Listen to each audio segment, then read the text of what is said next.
আসসালামু আলাইকুম রহমতুল্লাহ। আজকে খুবই গুরুত্বপূর্ণ একটা বিষয় নিয়ে আলোচনা করব।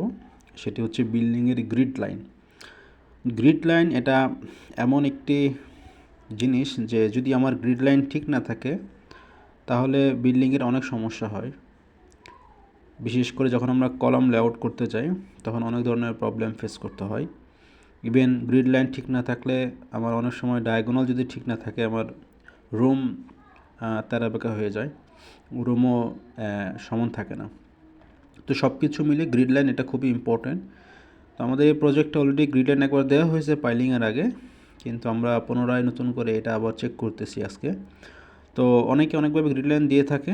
তো আমাদের এই সাইটে আমরা যেভাবে গ্রিড লাইন দিচ্ছি সেটা হচ্ছে আমরা দেখেন চতুর্দিক দিয়ে আমরা রড বাইন্ড করে দিছি, কিছু কিছু জায়গায় ড্রিল করে আমরা ওয়ালের সাথে কানেক্ট করে দিচ্ছি রড, চতুর্দিক দিয়ে রড দেওয়া আছে। তো আমরা এই প্রত্যেকটা রডের মধ্যেই আমরা গ্রিডের সিম্বল দিয়ে রাখতেছি, যেখানে আমাদের গ্রিড থাকবে সেই বরাবর সিম্বল দিয়ে রাখতেছি এবং সুতা টানিয়ে দিতেছি এবং ওই বরাবর আমরা বড় করে মার্কিং করে দিতেছি।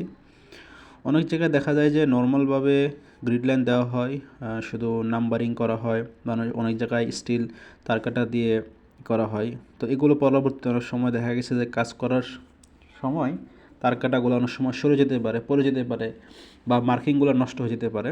সেক্ষেত্রে কিন্তু আপনাদের অনেক সমস্যা হবে। তো এই জন্য স্থায়ীভাবে গ্রিড লাইন দেওয়ার জন্য আমাদেরকে স্থায়ীভাবে চতুর্দিক দিয়ে কিছু একটা করা দরকার। তো সেটার পরিপ্রেক্ষিতেই আমরা কিন্তু এখানে অলরেডি চতুর্দিক দিয়ে আমরা রড দিয়ে এরকমভাবে করা গ্রিড লাইন দিয়ে দিয়েছি। আর এখন আমরা ড্রয়িং অনুযায়ী আমরা প্রত্যেকটা ডায়াগোনাল চেক করতেছি। সেন্টার যে রুমটা ছিল আমাদের এই সেন্টার রুমের ডায়াগোনাল চেক করতেছি। এটা যদি আমাদের ঠিক থাকে তাহলে আশা করব আমাদের বাকি প্রত্যেকটা গ্রিড লাইন ঠিক হয়ে যাবে ইনশাআল্লাহ। এবং আমরা প্রত্যেকটা গ্রিড যেভাবে ড্রয়িংয়ে দেওয়া আছে সেভাবেই আমরা চেক করতেছি।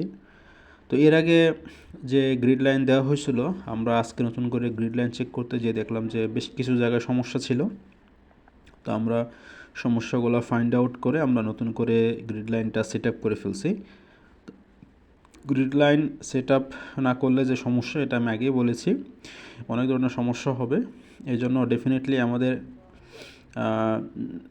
90 ডিগ্রি যেন থাকে আমাদের চতুর্দিক দিয়ে গ্রিডের সুতা, সেটা আমরা অবশ্যই মাথায় রাখব।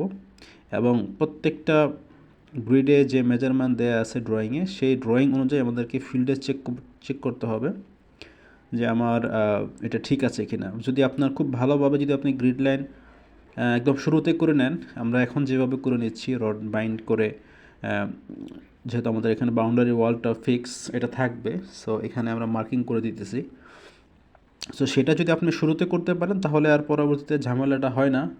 যেহেতু আমাদের এখানে ওই ফ্যাসিলিটি ছিল না, এর আগে যারা ছিলেন তারা ওভাবে শক্তভাবে গ্রিড লাইন করে দিতে পারে না। অনেক জায়গায় গ্রিড লাইন মিসিং ছিল কয়েকটা পয়েন্টে। তো যার কারণে কিন্তু আমরা পরবর্তীতে নতুন করে এখন আমাদের করতে হচ্ছে। তো এখন আমরা পুনরায় আরেকটি ডায়াগোনাল সেটা সেট আপ করতেছি যে আমাদের ডায়াগোনাল ঠিক আছে কি না। তো এখানে আমাদের যারা ফোরম্যান বা আমাদের হেল্পার বাই যারা ছিলেন তারাও এই ডায়াগোনালটা চেক করতেছেন। সো আমরা এখন এই কোনাকুনি মেজারমেন্ট নিচ্ছি যে দুই কোনাকুনি মেজারমেন্ট ঠিক আছে কি না। সো এইদিকে আমাদের অলরেডি মেজারমেন্ট করা শেষ, এখন আমরা এই কোনাকুনি আমরা মেজারমেন্ট নেব। যদি আমাদের দুই পাশেই ঠিক থাকে তাহলে আমরা মোটামুটি ধরে নেব যে আমাদের এটা 90 ডিগ্রি আছে এবং সব কিছু ঠিক আছে। তো এগুলো খুবই ইম্পর্টেন্ট একটা সাইটের জন্য, বিশেষ করে ইঞ্জিনিয়ার যিনি থাকবে সাইট ইঞ্জিনিয়ার হিসাবে তার অবশ্যই এই জিনিসটা খুবই কেয়ারফুললি, আমি মনে করি যে খুবই কেয়ারফুল এটা হ্যান্ডেল করতে হবে। তো আমাদের কোনাকুনি ঠিক আছে, এখন আমরা মার্কিং করতেছি ওয়ালগুলোতে। তো দেখেন এখানে অলরেডি মার্কিং করা হচ্ছে এবং যে জায়গায় আমাদের গ্রিড লাইন বসবে সেই জায়গায় আমরা কিন্তু গুণা বেঁধে দিচ্ছি এবং সেখানেও আমরা রং দিয়ে মার্কিং করে দিচ্ছি। কারণ এটা খুবই ইম্পর্টেন্ট, একজন ইঞ্জিনিয়ারই জানে যে একটা গ্রিড লাইন কতটা ইম্পর্টেন্ট একটা ইয়ার জন্য, একটা কনস্ট্রাকশন সাইটের জন্য। সো যদি গ্রিড লাইন আপনার ঠিক না থাকে তাহলে কিন্তু আপনার সব কিছু উলটপালট হয়ে যাবে। তো এটা খুবই ইম্পর্টেন্ট, যার কারণে আমরা প্রপারলি গ্রিড লাইন দেওয়ার জন্য যেভাবে এটা মজবুত থাকে সেভাবেই আমরা করতেছি। দেখেন আমাদের এখানে প্রত্যেকটা কোনাকুনি এবং বাউন্ডারি সাইড দিয়ে রড একদম বাইন্ড করে মার্কিং করে দেওয়া আছে, এবং যেখানে গ্রিড লাইন বসবে সেই বরাবরও আমরা অলরেডি গোনা দিয়ে আরও সুন্দরভাবে জিনিসটাকে প্রেজেন্ট করেছি, যাতে করে যে কেউ, আমরা যদি চলেও যাও, যে কেউ একটা সাধারণ মানুষ এখানে এসে যাতে করে সে যেই মোটামুটি ড্রয়িংটা বুঝে, তার জন্য যেন কোনো কঠিন বা এটা কষ্টদায়ক না হয়, সেজন্য ইজিলি ড্রয়িং দেখে পুরা এই প্রজেক্টের সব কিছু যেন ইজিলি বুঝতে পারে। তো থ্যাংক ইউ সবাইকে, ধন্যবাদ ভিডিওটি দেখার জন্য। আমাদের চ্যানেলটি সাবস্ক্রাইব করে রাখবেন যাতে করে নতুন নতুন ভিডিও পান। আসসালামু আলাইকুম।